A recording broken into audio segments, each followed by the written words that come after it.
O PPDG continúa coa campaña do Galicia non para, co que prepara as vindeiras eleccións autonómicas de 2024. Unha das últimas paradas foi en Porto do Son. Alí o presidente da Xunta, Alfonso Rueda, acompañado do alcalde Luís Soujo, puido desfrutar dunha xornada de sol cos seus veciños e recoller de primeira man as súas principais demandas.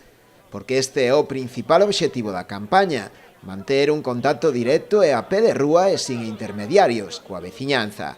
Pero non será a única fórmula. O PP tamén dá a opción de visitar a páxina web rueda.gal para os que non poidan achegarse a tomar esa caña con el e fagan chegar a través desa vía as súas suxestións e demandas. Durante as próximas semanas o autobús do Partido Popular continuará a súa ruta por toda Galicia, visitando tamén diversos concellos das 4 provincias galegas.